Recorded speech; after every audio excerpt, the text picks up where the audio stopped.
work over public appearances. Her humility and dedication remind us that science is not about recognition, but about making a difference. Dr. Karikó's journey carries a powerful message for Filipino scientists and engineers. Like her, we often face challenges: limited funding, lack of infrastructure, and skepticism. Yet her story proves that breakthroughs emerge not from ideal conditions, but from relentless curiosity, creative thinking, and perseverance. Her resilience mirrors our Filipino spirit of tiyaga, enduring hardship with patience and determination. Her work is just the beginning. The mRNA technology is now being explored for the development of therapies against cancer, genetic disorders, and other diseases once thought untreatable. The ripple effect of her discoveries will undoubtedly shape medicine for generations. So as we welcome Dr. Karikó, let us celebrate not just her contributions to science, but the spirit of persistence she represents. Her story reminds us that even from humble beginnings, greatness is possible. Imagine what Philippine science could achieve with her kind of persistence, our creativity, and our collaborative spirit. My dear colleagues, please join me in giving a warm welcome to a scientist, pioneer, and inspiration, Professor Katalin Karikó.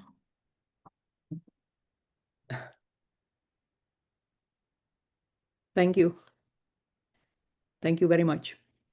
I am glad to be here. I can see this advertisement says, about my lecture is 3 Nobel Laureate. I just get 1 Nobel Prize. Dr. Karikó, yes. Hang on, we don't have any sound right here. Okay. You cannot hear me? You cannot hear me? Okay, there it is. Have your slides. You cannot hear me? Hello? Change this.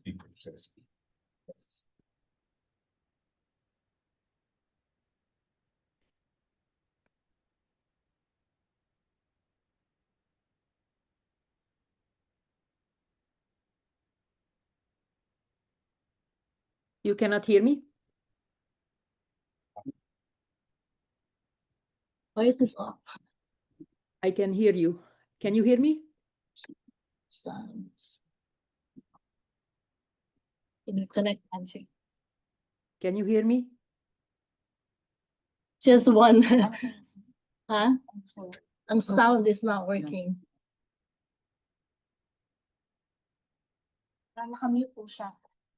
So she unmuted. She just unmuted earlier.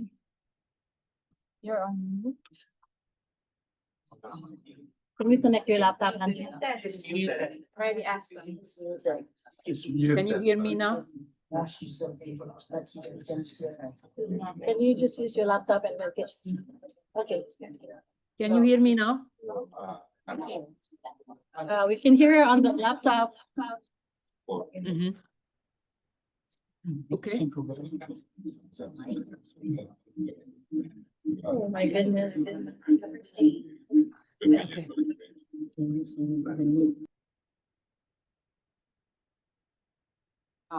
Hello? Okay. Yes, I am here. Can you hear me?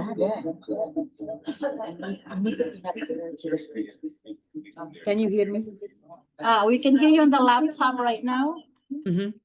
Okay. Should I talk so that you know that what you can hear and what not?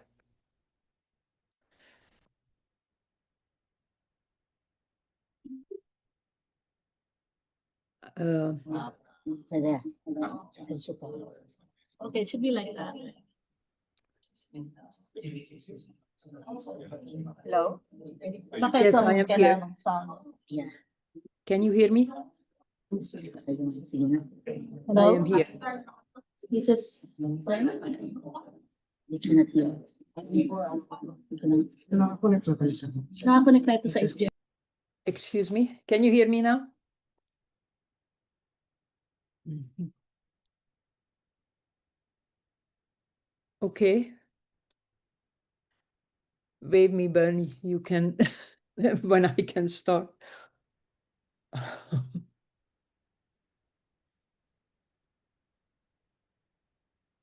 Okay.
Okay, let me know when I can talk. I cannot hear you, anybody there. Yeah, I'll be there. I can hear you now. Okay, is it? Quick.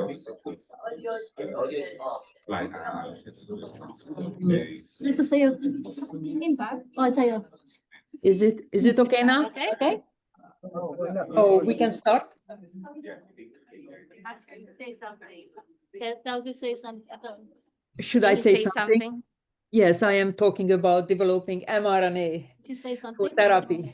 It is about my journey. Audio. Okay. Is it okay?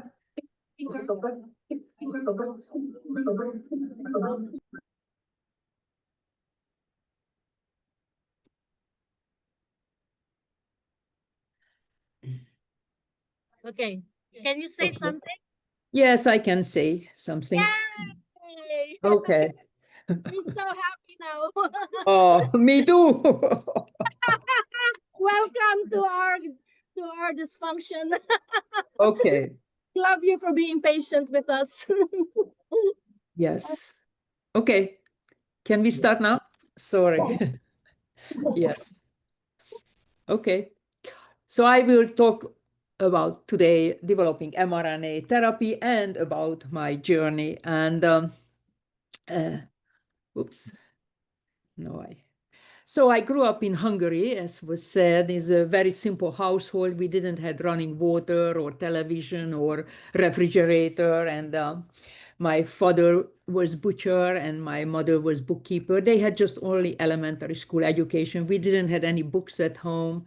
We could go to the library, but I have to tell you that I didn't like to read.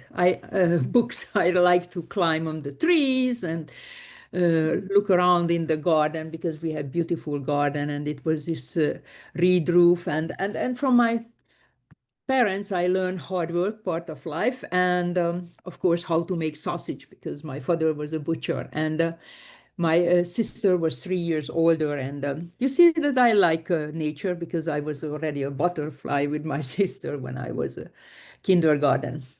So anyway, my sister was very good in school. So, you know, when a younger siblings is following, they expect the teachers that I will be good too. So as a little girl, I started to competing in biology, chemistry, geography, and other competition. And eventually, at one point, I was third best in the country. I had little ambitions or more ambition. I don't know, always I figured out something. One of them was I tried to write books. When I was 13 years old, I started to study different animals. I looked at my drawings and I realized, you know, like this crab has more legs than it should be, but, you know, it was my first effort. And as 13 years old, all of these girls who were competing in biology. Actually, we were in a camp, in a summer camp. This is me here, standing here. And all of these girls actually already at age 13, they knew they want to be something, just like probably you. And hello? Can you turn off your microphone if you don't want to say something to me? Thank you. It was Agnes because she became biologist, and Eva is chemist, and here is Susan, she became physician. So all of these girls, 13 years old, but later in life, they became scientists. And I went to the high school, and there we couldn't learn English. And local high school, there are just 10,000 people lived in this small town. And we sent letters to Hungarian scientists. One is a Nobel Prize winner, Albert Szent-Györgyi, and other Seje, who investigated the stress. It was very. Can you please turn off the microphone? So it was important for us to send a letter Seje because he published a book. It was about stress of life. It was in Hungarian, and I learned so much from it, how to handle the stress. And I have to tell you that I wouldn't achieve half of them what I achieved if I would not read that book. I learned, that I always have to concentrate on things, that how I can, what I can do, how I can improve things. And instead of blaming others or complaining and other things. And so he showed that actually the stress can kill you, and not the stress itself, but how you adopt, how you perceive the stress. And if you learn how to handle, because positive stress we need, he said, because anticipation that today we will meet each other and other things is looking forward, something is a positive stress, and it is, you need that. And without it, you wouldn't get out from bed in the morning, but the bad stress can damaging you. And so I learned a lot, and I learned that mental health is very important, and physical health. So you have to stay fit. And I did that. Actually, I ran the marathon when I was like 45 years old. And if you want to beat that, my time was 4 hours, 30 minutes. So it was not very good, but I did that. So I was still in high school, and the university organized for underprivileged children a summer program for 2 weeks. Every morning we got up early and we went to study physics. Here on the right, this is me here, tentatively at 17 years old, listening. So, it takes a village. It takes the school, the university to help you in if your parents are not professors. And that's how I get eventually to the University of Szeged. This is southern part of Hungary. I went there because they just learned that I learned that opening this biological research center in the same year. They opened in 73 when I started studying here. And my dream was that one day I would be a scientist there. So as a student, I already went there and tried to find a place where I can be a researcher, how I imagine what the researcher is doing, because I have never seen one. And eventually, I like plants, actually, but the only place I had is the lipid lab, which was at that point, it was important because I am in the we are 1972 or 73, and then they just discovered that actually the original membrane model is different. And the head of the lab, Tibor, I asked him to spend that I could spend the summer there researching lipids, but he told me that, oh, now rest of my life, I have enough time to stand at the bench. I should go to a field trip. And he sent me to this fishery institute, and he asked me to collect water fleas.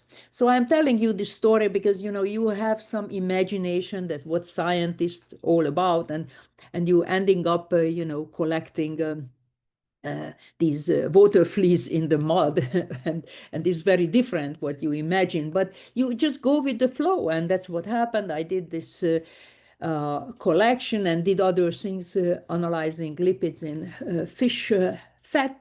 And eventually, actually, this little experiment was my first paper when I participated, and I learned so much, of course, about the lipids. And by the time we went back to in the fall to the school, there were two scientists, Ernő Duda and Eva Kondorosi, approached our lab. They want to have some phospholipids because they come up with the idea to make a liposome to deliver different material like viruses and other materials, DNA to the cells. So I joined them, and we isolated liposome actually from cow brain because we were behind the Iron Curtain under embargo, very limited resources. But there was a publication 42, how to isolate phospholipids from cow brain. And because, you know, I was the daughter of a butcher, so I was not gooish about working with a cow brain. And we isolated this phospholipid, and this was another paper. We demonstrated this. So this is what was happening. And one day, you know, in the lipid lab, Jenny Thomas walked in and he asked me that whether I want to do my PhD in his RNA lab.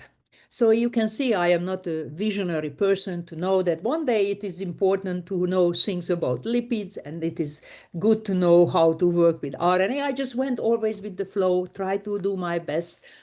And here I was responsible to synthesize this 2' 5' small oligoadenylate, which was just discovered in 1977. Now we are 1978. I just graduated from university and started my PhD program. And I started to work with Janusz Ludwig, actually, because our supervisor went for sabbatical to the United States. So this is my first paper from there. And, you know, with another graduate student, we did this study. This small molecule was responsible for antiviral effect of interferon, because this naturally can be made from ATP, this oligoadenylate synthase, in response to double-stranded RNA synthesized this small molecule that I had to make. Chemically, enzymatically, I also made, and it can dimerize RNase L, a latent RNase, which was the idea is that degraded RNA. And we were sponsored by a biotechnological company, but you know, they could see that it's not working, not applicable. We had difficulties delivering, although we also use liposome, but we had difficulties. And I was 30 years old, actually, on my birthday when I learned that my job is up, and then I had to leave the country to find another job. And I never wanted to go to America, but I don't know, maybe you are different, but eventually ended up in a laboratory. Professor Suhadolnik, he was also interested in 2' 5' oligoadenylate, and here I am in the laboratory in 1985. And he wrote the basic book on nucleoside antibiotics, by the way. And so we did different 2' 5' studies, but it was not good enough to use as an antiviral compound. But in 85, we needed so badly because there was the HIV problem, and the patients, AIDS patients, were dying. And we tried to have them, but eventually, instead of the 2' 5' oligoadenylate, we tried to use a double-stranded RNA, which was known to induce interferon. Interferon is a natural antiviral protein compound, which we are making, and it was already new. We knew in 1963 that double-stranded RNA can induce interferon, but it was very toxic. So in 1985, we synthesized in a mismatched double-stranded RNA, which was less toxic, and we treated patient with high dose of this mismatched double-stranded RNA. And now we are in 1988, and again, I am losing my job. Even I was subject to deportation because I tried to find another job. I get an offer, but Professor Suhadolnik was upset with that I am leaving. Anyway, I am talking about all of these research and, you know, RNA, short RNA, long RNA, double-stranded RNA, but I didn't mention about the mRNA yet. mRNA was discovered in 1961, and every 20 years something happened, and 60 years later we had the first mRNA product in the form of COVID-19 vaccine was licensed. First, RNA was characterized, isolated RNA, and later we learned how to make RNA, and finally companies formed, and then clinical trials started. So in 61, they discovered the RNA2 paper published in Nature, where we learned that actually there is a very labile, unstable, both papers said unstable, intermediate is made, and then it migrate from the nucleus to the ribosome, and protein is made. And so first, they discovered different things from isolated RNA, the 3' end, where is a poly-A tail. When they discovered the poly-A tail is in the 3' end, they could invent a purification method, which was oligo-DT cellulose in 1972. And now that they could purify, they could look at the other end, the 5' end, and the Furuichi and colleagues were the first one, 75, proposed that this is the structure of the 5' end. And more paper characterized the 5' end of the RNA. They discovered that it is critical to have for translation. You need the RNA without cap is not translating. And by the end of 75, we also learned about viral enzyme, which can do this process. And actually, this is still used, this capping enzyme in the Moderna vaccine, if you receive that. So other scientists try to see the function. And so one important thing that they could not synthesize yet, but they could isolate, and from reticulocyte isolated RNA, they could wrap in liposome and deliver to primary cells. And here they could detect a protein is made in a cell which otherwise would not make globin, beta globin.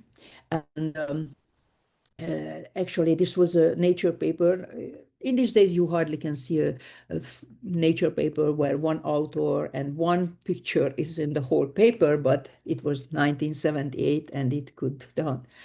And scientists in 1984 at Harvard University, Tom Maniatis, Douglas Melton and colleagues, they discovered that they can make mRNA in vitro in a tube if they give the template with a promoter, which was for SP6 phage promoter, and they realized that the phage polymerases are very high fidelity, and then if you give the building blocks and capping enzyme, you can make an RNA. They made actually an interferon encoding messenger RNA in vitro injected frog oocyte. In these days, in the 80s, there were, at the beginning, we didn't have too much culture cells. It was mostly large cells like frog oocyte. They could work, and they injected, and when they cultured, the secreted medium had an antiviral effect. So this pushed the science forward, the mRNA research, and in the 90s, like you can see that every year there was a publication, so it was easy to follow the research. But when 1990, John Wolfe and colleagues showed that injected mRNA can be detectable in vivo in animals like mice. Yeah, then it gave a push, and people started to do important research. They use for therapeutic application the mRNA. They already in 1993 they did a vaccine, influenza vaccine, for example, and the replicative RNA was used. And from 95, cancer vaccine was used and tested. And all of this work, when I looked at later, these scientists did not work on that field. They stopped and moved on in other fields. Only cancer vaccine, this project, Eli Gilboa, and they did further studies and did run human trials. So one reason why they stopped, because a very small amount of protein in a very short period of time was made. But I also learned from them because they could not get funding, and that was the reason. anyway, my temporal work at Bethesda ended, and then I came to University of Pennsylvania, and Elliot Barnatan, who is as old as me, he hired me to have a research assistant professor. That's only for foreigners who need a green card. That was me, and I get this job. And I convinced Elliot that he was interested in urokinase receptor, and I convinced him that the best way to do it using messenger RNA, I indeed cloned the mRNA and we delivered to the cell. And what was interesting is this protein, this extracellular protein, this is a receptor, highly glycosylated, post-translation modified, GPI anchored, and so on. And somehow the cell knew, just delivering the mRNA, knew what to do. And so we worked together, and I could not get grants. So I started there in 1989. By 95, I was demoted from my position. I was now a senior research investigator. And when Elliot left, I was without job, and David Langer saved my position because I met David as a medical student in Elliot's lab, and he, by the time I needed a new job, he was working in neurosurgery, and he helped me to get this tiny lab where I worked for 17 years. I did all of the mRNA work here. So together with David, we tried to develop something to treat stroke patient. Again, the budget was low. You see that no lab coat or other gloves or other things. But I was very happy and did a lot of work. But again, David left, but at least I had the position and I had this little lab. And I met Drew Weissman, who came from NIH, and he was interested to develop vaccines. And first, I told him that actually it was really happened at the Xerox machine. It was, 1997, and he was a new at the floor, and then he told me that he was coming from Fauci's lab, and I told him that I do mRNA, and we started to work together. This was our first paper published, where we realized that the mRNA would be a good vaccine.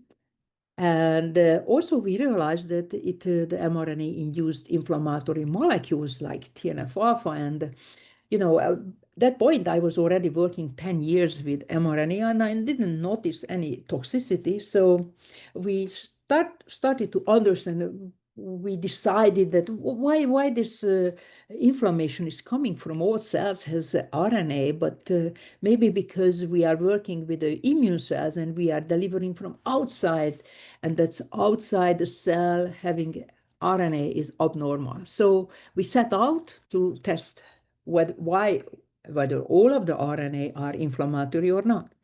So Drew generated human dendritic cells, and we worked shoulder to shoulder. Money was not very scarce, and so we did all of our research with our own hands. So in the lab, in the freezer by that time, worked 10 years on RNA. I had a lot of different RNA. We isolated more, and we tested out and measured TNF-alpha as an inflammatory molecule, and found that when I made the in vitro transcribed RNA, that we had a lot of inflammation with this in vitro RNA, but the isolated RNA were less inflammatory, and nuclear, cytoplasmic, total RNA. And what we found is that tRNA was not inflammatory at all. So we wonder about how could it be? And tRNA has a lot of nucleoside modification. 25% of the nucleosides are modified.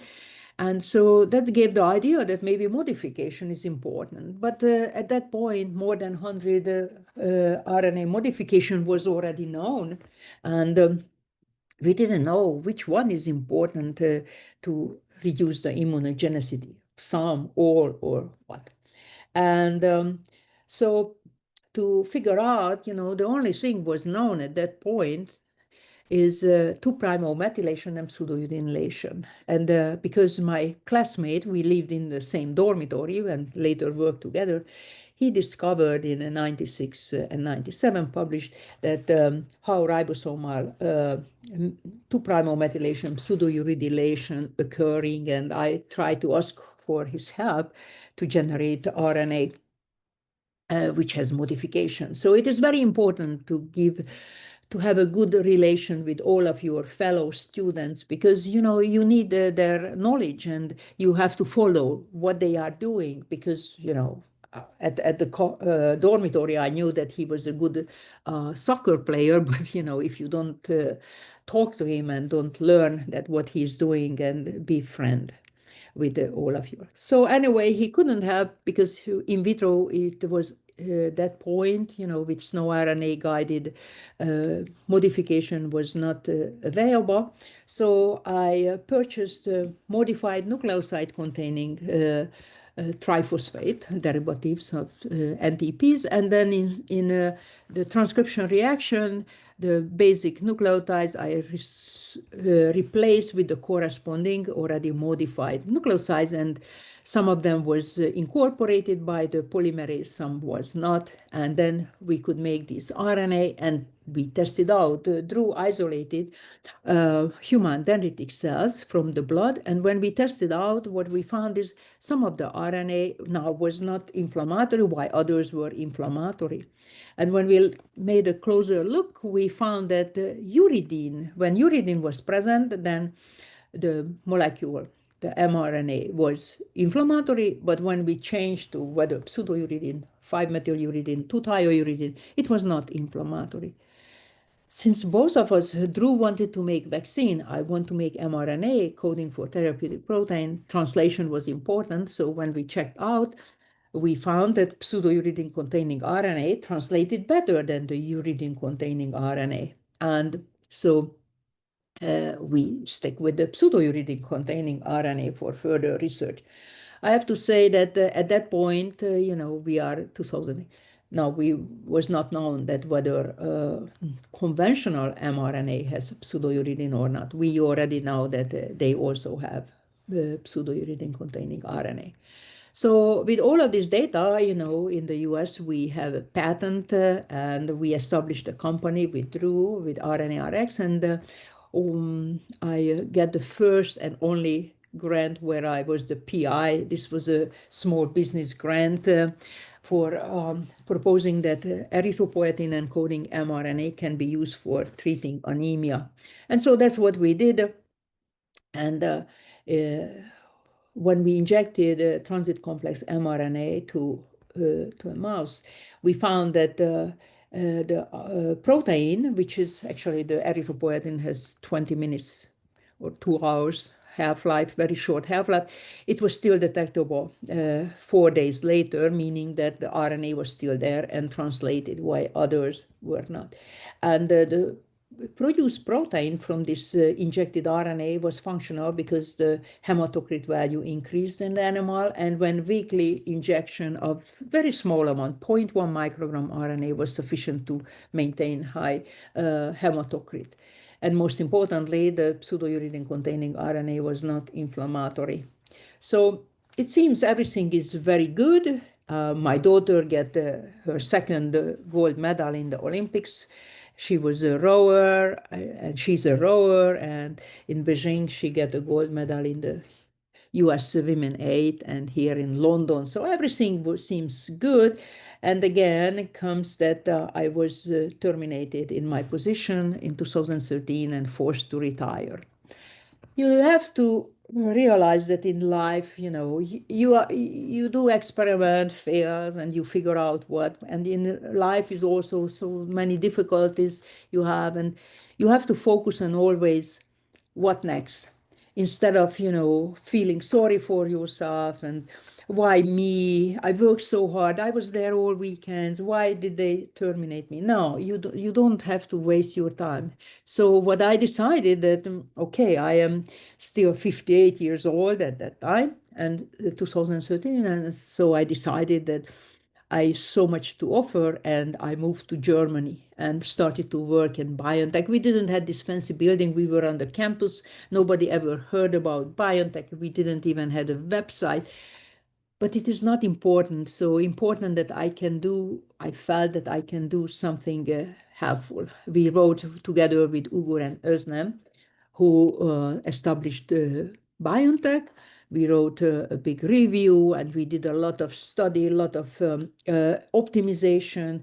And eventually, by that time, in 2014, the not small amount of protein was made from the RNA short period of time. Now, from the RNA we delivered, now that due to the improved cap, modification, purification, and optimization, codon optimization, a lot of protein for extended time. So it was ready for prime time. And it is happened in many different ways. I could say, that first on the DNA level, because at the beginning I had to clone genes, or I had to ask somebody to send me the clone. Then come the TA cloning, when we could have PCR came in 1989, and then we could order clones from Origin and others, and from 2006 is about when custom gene synthesis was affordable. In 2000 already, first companies started to make, GeneScript, and others started to make GeneArt, made genes, but it was very expensive. Anyway, improvement came on the RNA level, when the cap was discovered, almost the same year, you could already purchase cap. Later, polymerase and capping enzyme was available. Then we could buy CleanCap that we can incorporate it during transcription. We improved the modification. We get more and more protein. And of course, what is still the main focus is the delivery. So I use liposome, but later we get positively charged lipids. Transit lipofectin, protamine, and eventually in clinics entered in LMP. So the improvements happened many levels. And of course, also the information. I have to say, in 85, I went to the US. Most important things I felt that, listening a lecture, because there were no internet, nothing, in 85, nothing. GenBank was introduced 1992. PubMed, you think that it was there forever? 96. Or clinical trial. .gov was established in 2000. So it is 25 years ago, but at the beginning, none of them existed. And of course, YouTube, you can listen many lectures, but in 1985, 40 years ago, you couldn't. You had to go physically. Sometimes we drove to the next state, from here, Philadelphia, we went to New Jersey, listened to what Robert Gallo has to say about HIV, because there were no information available otherwise. So a lot of progress was many different ways. I haven't mentioned that why it is important, the RNA, because, this progress, most of the new products are actually protein, and the proteins are very expensive. And you could change them, the recombinant protein, to use messenger RNA, because it will be much cheaper. The patient can make the drug from themselves by translating their RNA. And so it is properly folding, and no purification is needed. And there are so many different RNA there. Linear RNA can be modified, not modified. People are using replicative RNA, circular RNA, and more progress is made. And what I can say, more than 150 mRNA-based clinical trial is ongoing right now.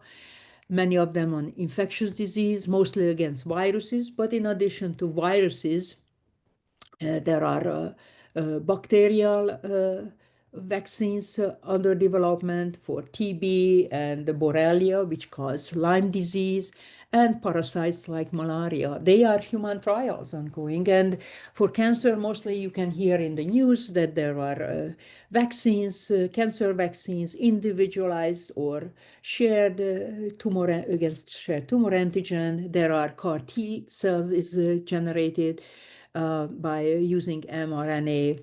There are different transient or permanent treatment are there for cardiovascular disease. This was actually before the pandemic was used, and for patient who has necrotic wound due to diabetes, they use VEGF mRNA, and it was clinical trial. For heart failure, VEGF mRNA was already used 2 years before the pandemic. So there were, even if the pandemic would not happen, there is many progress would have been made in other therapeutic field. And now these days is more genetic disease where missing protein is replaced by providing the mRNA, and autoimmune disease like myasthenia gravis now is phase 3 trial to generate CAR T cells targeting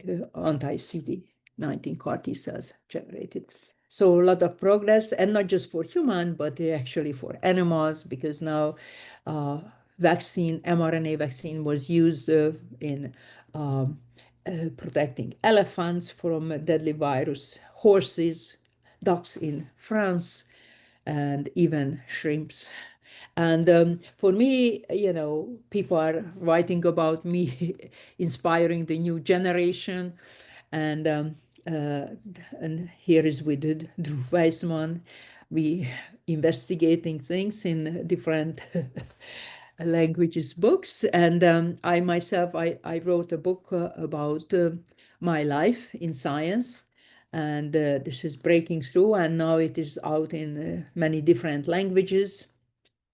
And I have to say that when I received the award, and 40 years I never received any awards, and all of the sudden I just received awards, and every time I always thanks to people, even who try to make my life miserable, because they made me work harder, and so I improved by them myself.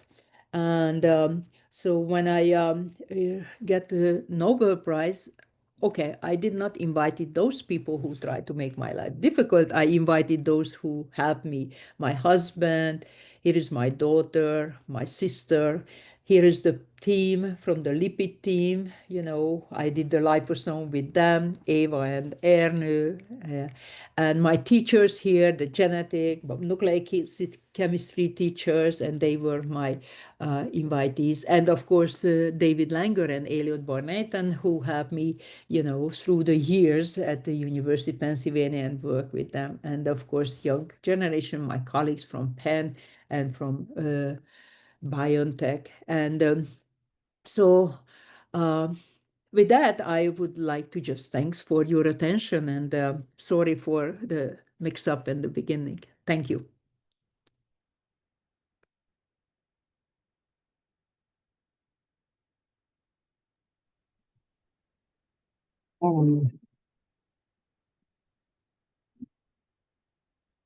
Thank you so much, Dr. Karikó, for sharing your journey in life and also in your scientific journey with the development of mRNA vaccine. So the floor is now open for questions, but I ask you if you have questions to please come here because I don't think we have a good audio. Okay. So anyone from the audience? Please.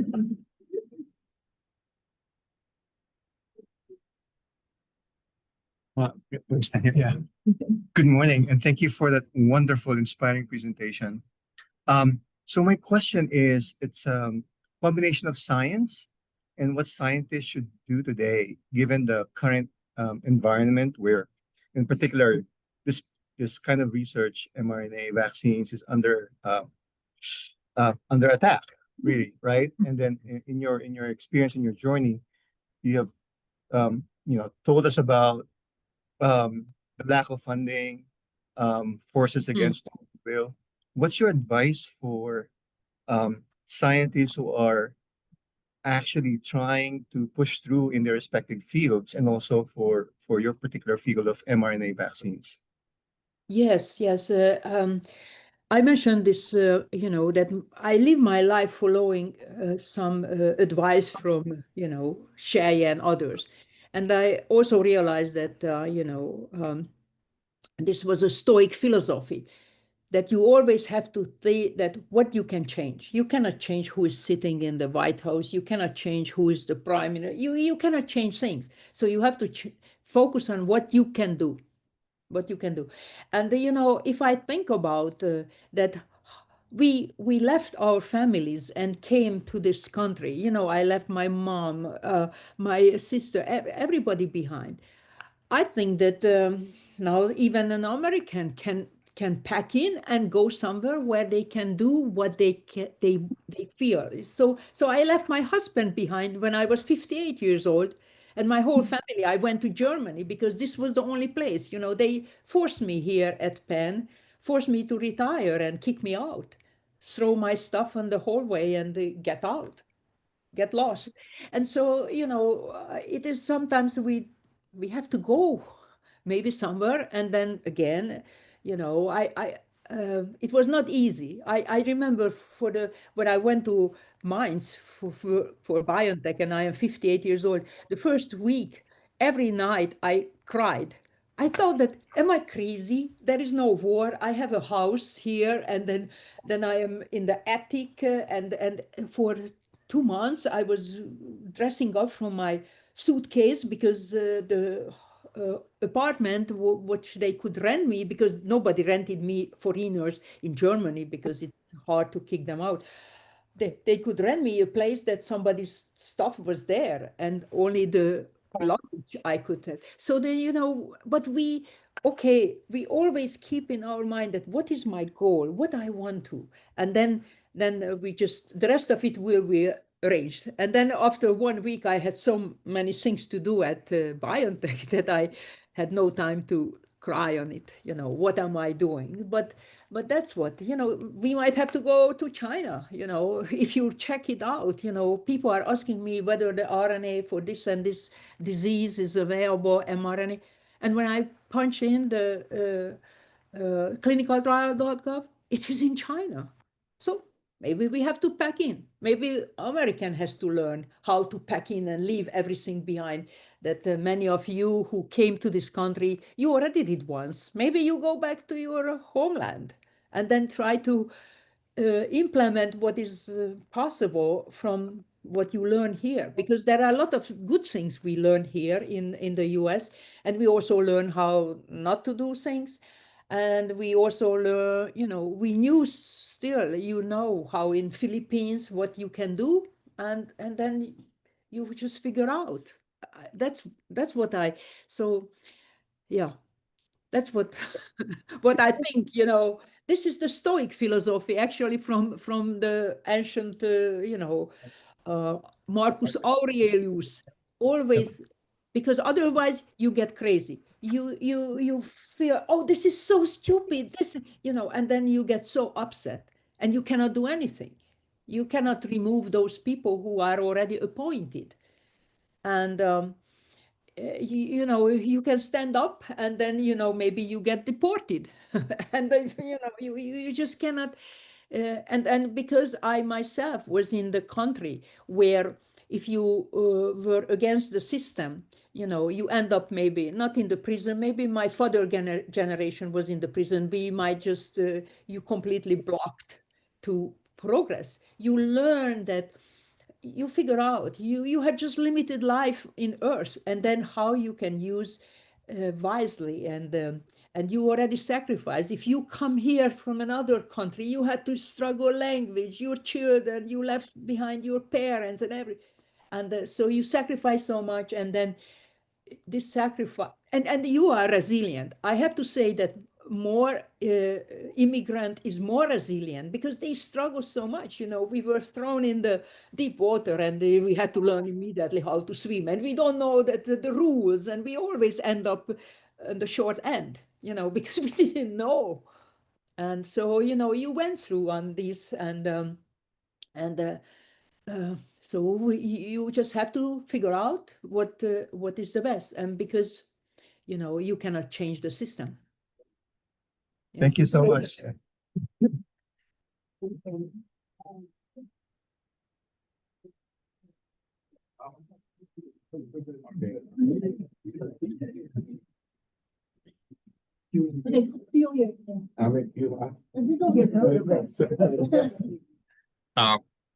Katarina, thank you so much. My name is Gobet Advincula. I'm a colleague of my PASE, fellow PASE members. I'm with Oak Ridge National Lab.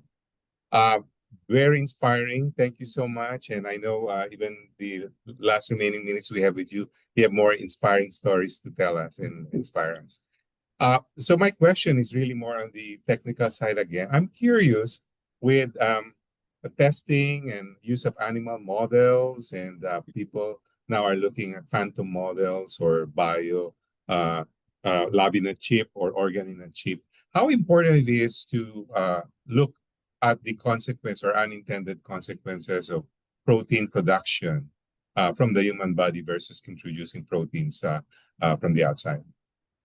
Yeah, so it seems in these days that, less animal work, maybe it more allowed to make human, This seems now that, oh, human, it doesn't matter, kind of, I mean, everything is,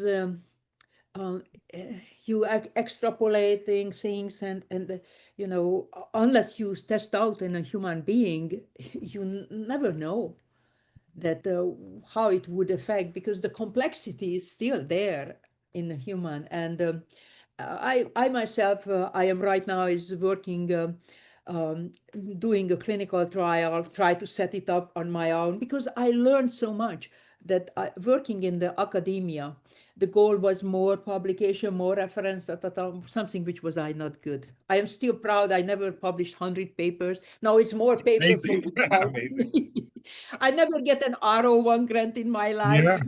Never get one. So if you are there, you are more accomplished than I was ever. And, Yeah. and so it is the goal. And when you make a company, if you believe so much what you discover something is working that way, you have to be brave and just say, okay, I can risk whatever happens. The taking a risk is what missing in these days. And I can give up my position. My children are grown up, or my whatever, something, and I and then I went to the industry, and and I realized that now it is everybody had to work together. It was not first outdoor, last outdoor. It was, we have to do something, because otherwise everybody can go home and we can close down. And it was that we can help some patient, and so the goal was so much more meaningful. But again, I went to a company, Drew, Ugur established, and you have to be careful, because if you go to a big company, you are a little screw in the big movement. You don't even understand the whole thing, how it works, and it can shut down your work. If you are a small company, but it was Ugur's company. So even I had already those 20 years I had with mRNA, I had a lot of idea, but everything what we did, it was because Ugur had a lot of ideas, and none of them was what my idea for 9 years we did, because I realized, okay, I have to have my own company, then I can dictate. And if somebody is not liking it, then they can go out and they can make their own company. So it is, I learned so much, but I am 70 years old, and I had to live that long to realize and learn on my own all of these things that, okay, I have to have my own patent, because university owns the patent, and they didn't give us our own company, the RNARX. Even we get the $1 million support from the taxpayers, Mhm.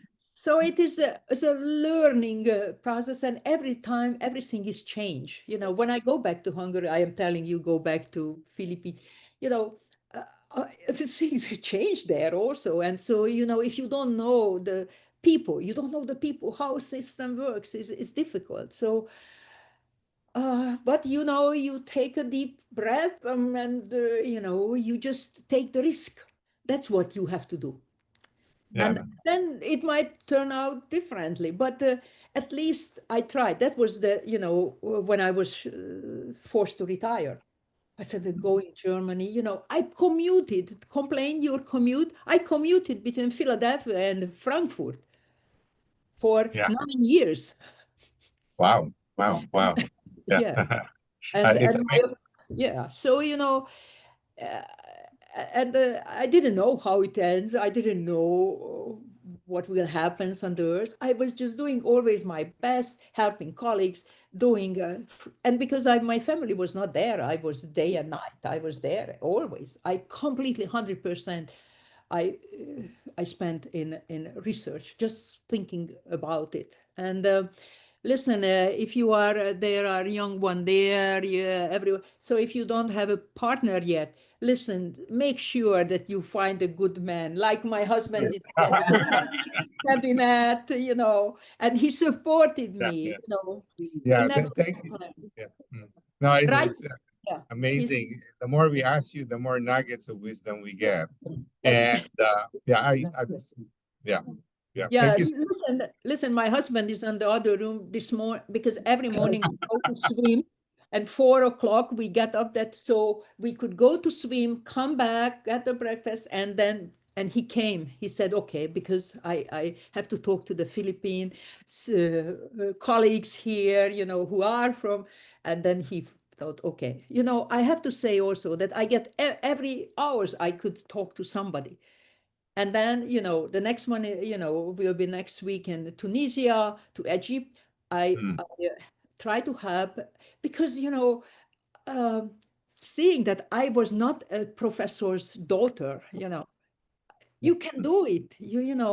My father, they didn't talk about literature or something. We always worked but you learn those things, those character issues is as important as the knowledge. You can collect the Oh, knowledge. Yeah. thank So you so much, Katharina. There's a lot. Well, lining up to ask questions for you. So. yeah, and if you want to know more, it is in the book. You can read the book. The only thing is another book. I have to say that once we tried to develop a product for covering a stent or something, and one of the colleagues said that wherever we have to meet, and with Drew Weissman, we said, okay, with the trolley we can go. And we went there to the trolley station and we realized that we don't have coins. And we looked, and the only place was there is a sex shop. And Drew told me that I should go in and get coins for the $20. So he was loitering outside. Nobody took a picture.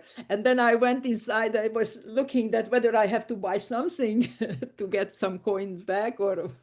So that is the story is not said, that's a unique. So anyway, eventually I get the coins. I didn't have to buy anything, any tools there. And yeah, so you do so much sacrifice for science. You go even a sex shop to get coins. Good morning, Professor. My name is Ben De Los Reyes. I'm a professor of plant genetics from Texas Tech University. Since my undergraduate days, I have followed through the story of the wonderful world of RNA. So I have a pretty good and solid understanding of how potent this technology is. So as a plant scientist, I just came back from a 65 days engagement with the Philippine Department of Science and Technology. And the engagement that I did was to go to small farming villages and understand how technology can actually improve the way we actually produce food. So it's very seldom that a plant scientist like me is able to pick the brain of a Nobel laureate and ask your perspective on how we can handle these kinds of things. So since the 1980s, we all know that the seminal works of Bolcom and Beachy have demonstrated the potency of RNA-mediated gene silencing in combating some of the most devastating viral diseases that affects plant agriculture. And yet, there seems to be already acceptance of the application of this technology in human medicine, and this is still very highly stigmatized, its application in agriculture. So, as a global expert on RNA technology, how do you think you might be able to give us some kind of a word of advice by which we could change the public perception that this particular technology can be used in food production, and probably change the mindset of the powers that be, especially in the Philippines, that this should be supported because this is something that could actually generate a tremendous impact, particularly to the lives of small farming communities that are whose livelihood are heavily affected by devastating viral diseases. Yeah. So I have to say, I was thinking a lot about how US get here where we are today with about science, why the public is hating scientists and science. And so I realized that, we did not explain to the public that what we are doing. And, they think that, oh, I am in an isolated tower and I am thinking something and we are doing Drosophila research, that was mentioned by our president. And the people think that, oh, what they want, the Drosophila will live longer, happier life, or why we are researching. We did not explain that this is a model animal. This is what we discovered, the toll-like receptor, and as a result of it, we could make this kind of compound. So this way, not that what we are doing, that to the person, oh, I got that medicine. So this is what was how they learned, how they discovered these things. We did not explain. You like to talk to me rather than to the average person to explain, what microRNA or other RNA, siRNA would do, because you want to constantly learn but we have to do it. And if you guys have time next weekend, there is a film, Horizon Bergeron, which describe Kurt Vonnegut described what happens in the United States, how it will be 2050. He wrote it in 1960.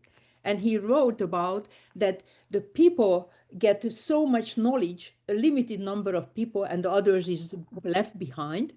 And finally, they get, the majority, those who were resentful that they are not as talented and not knowledgeable. And what happened is what they describe in 2018, he describes in 1960, Kurt Vonnegut, they changed the constitution. The constitution says that every people created equal. Now they changed, not equal, but the government responsibility to make them equal.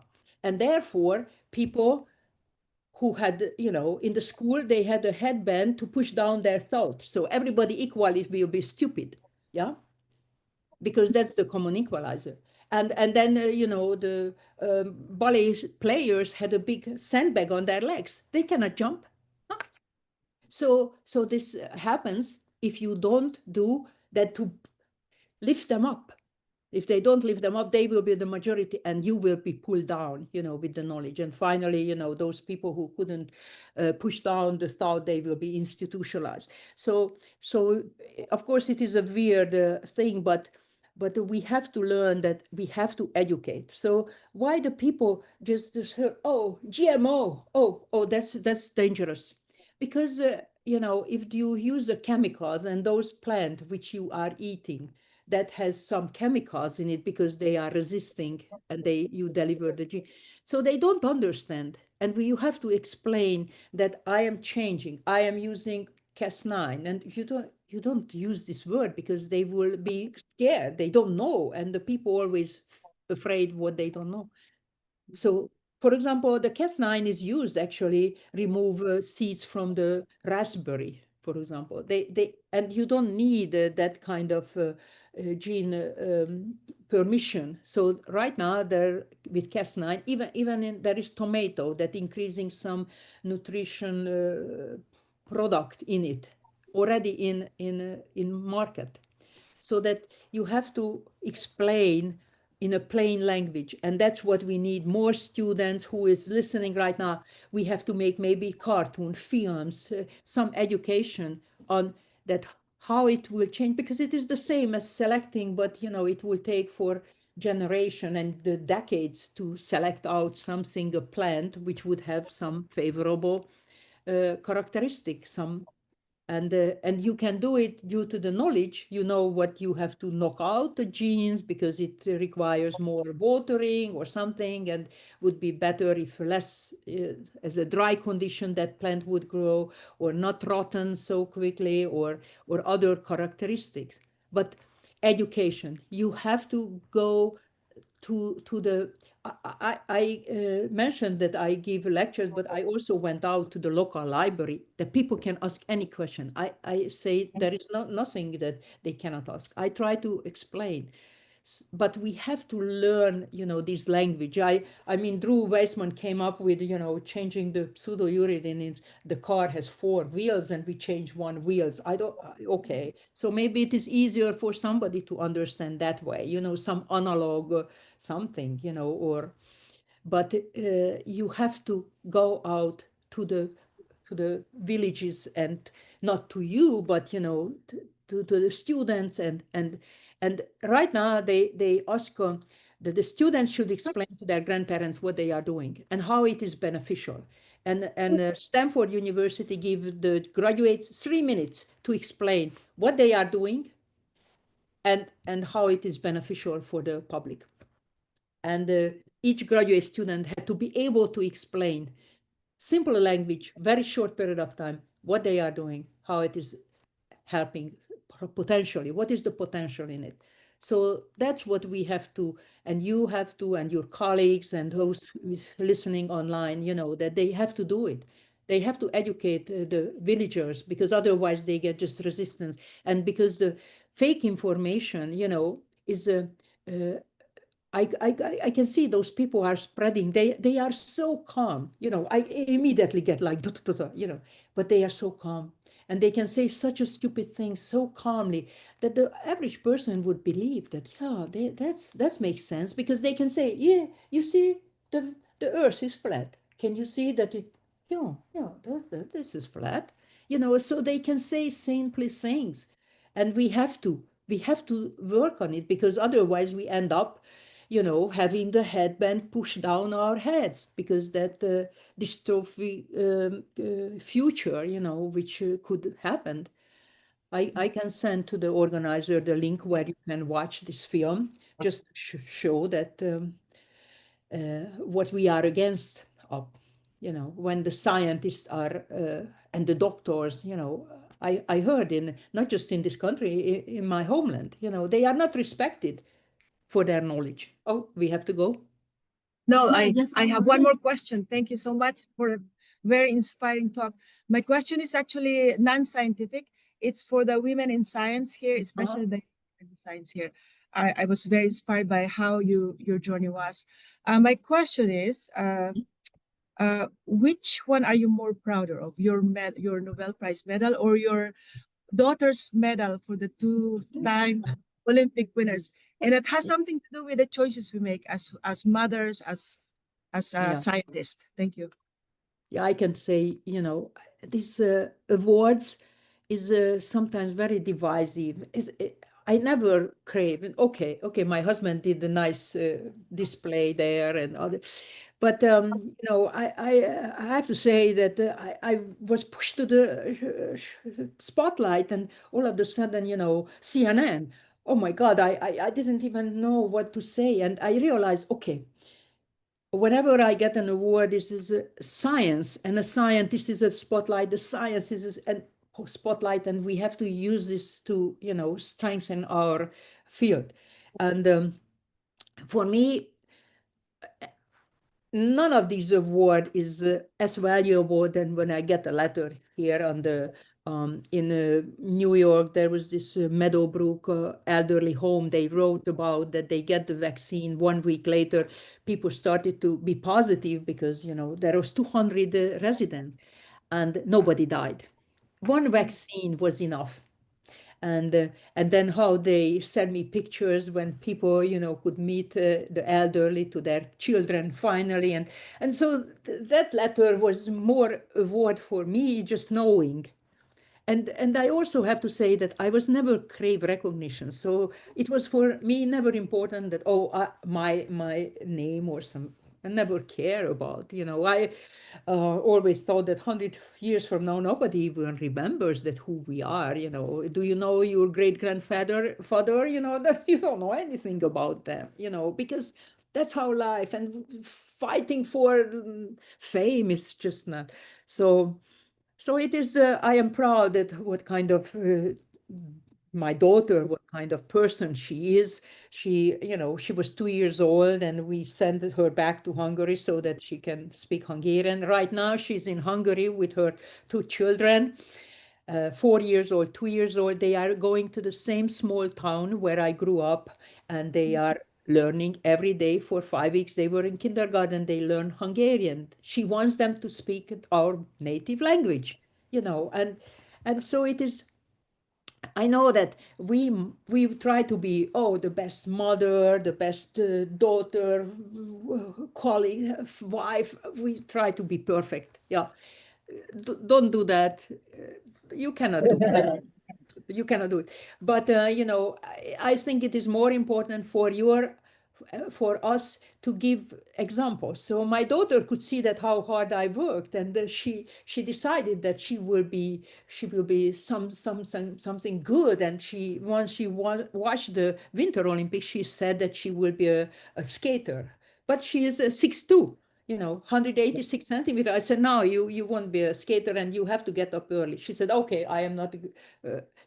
And then it was, she was always athletic, and for her, getting getting to the boat and everything was. It was just showing the perseverance, show up for 10 years. She was in the US national team. And every morning, you are rowing. I thought that's just completely waste of your time. It's so boring going this and backwards.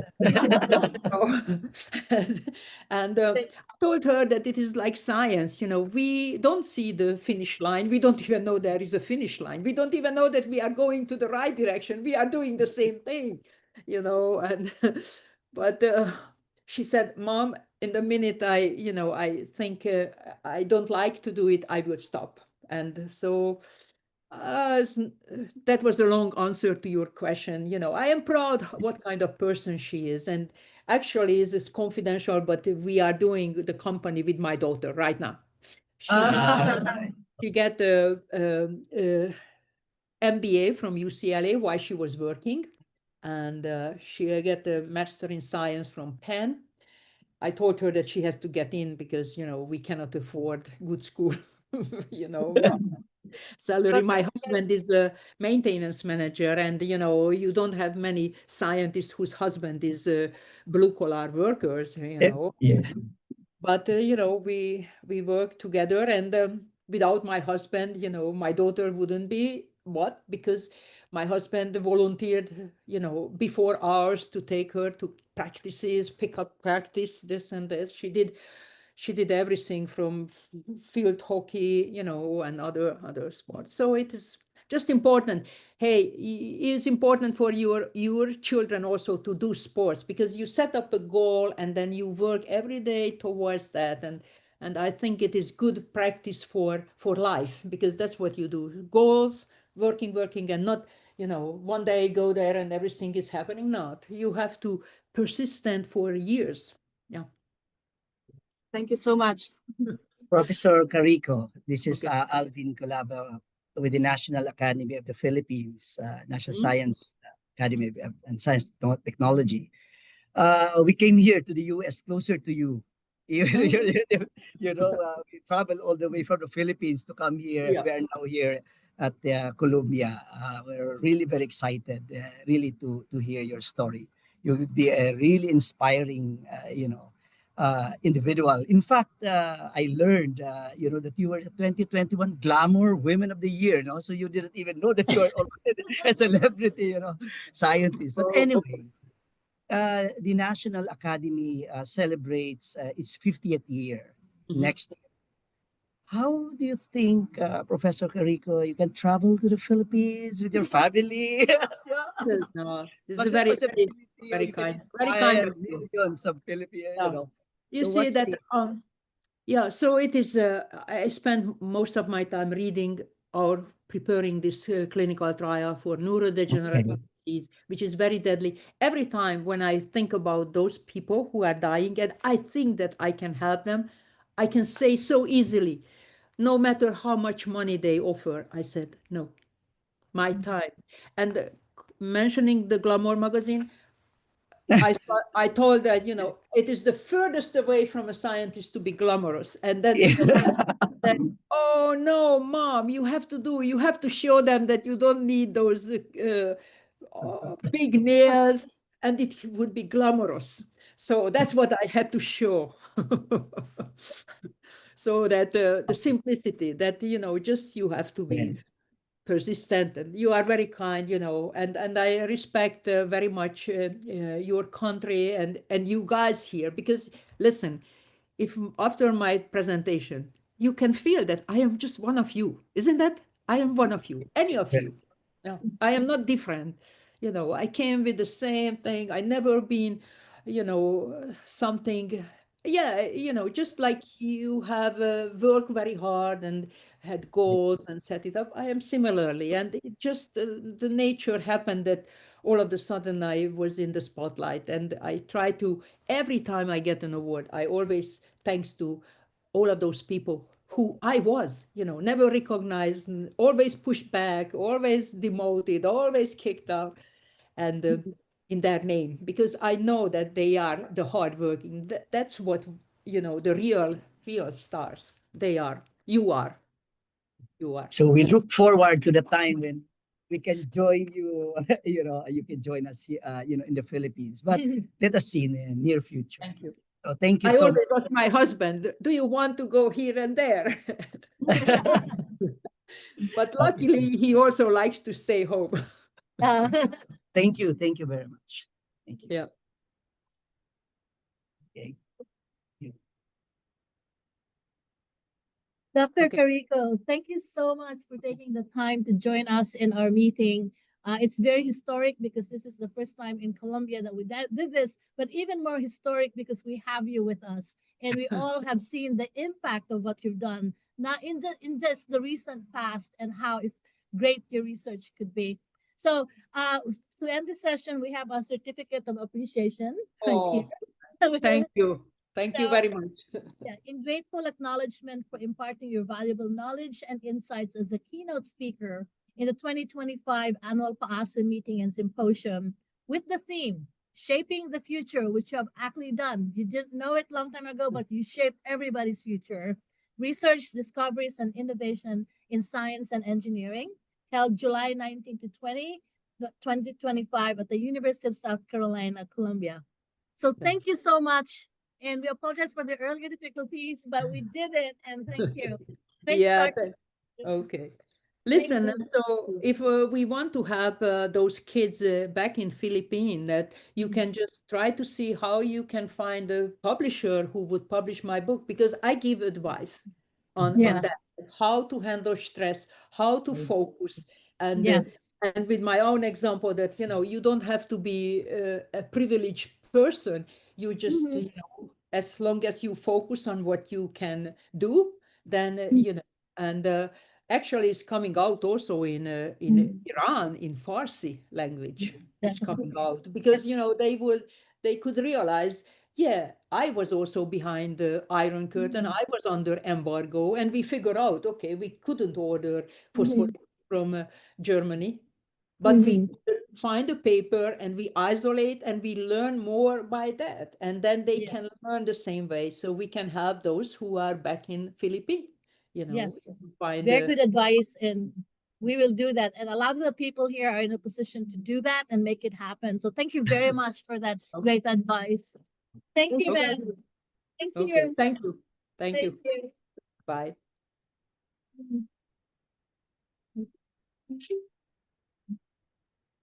I took a picture of you.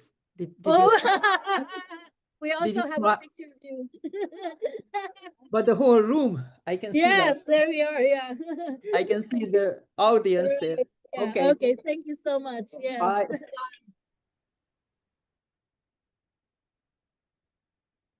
Okay. Ano, hindi na yun. Okay, so thank you very much. And so I think that brings us to our first break. There's still coffee, and I think they may have already brought the snacks outside. So we can do the break, and then we'll just if you come back here at exactly 10 Ano niya yung fork ilagay natin sa each other, come back and then we'll have our It's a black. opening sabi yan. we need someone we want to hear their voice. The voice, see. Gladys? Oh my God, no. Gladys.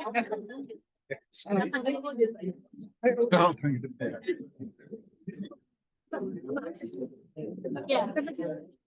Yeah. Sorry. No. So we will. Wala.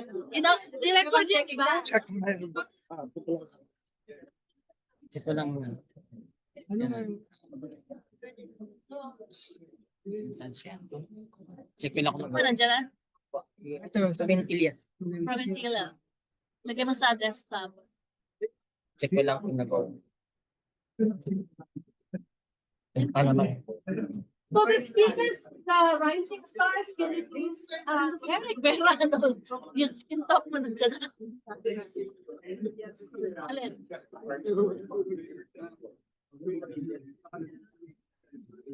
Oo nga.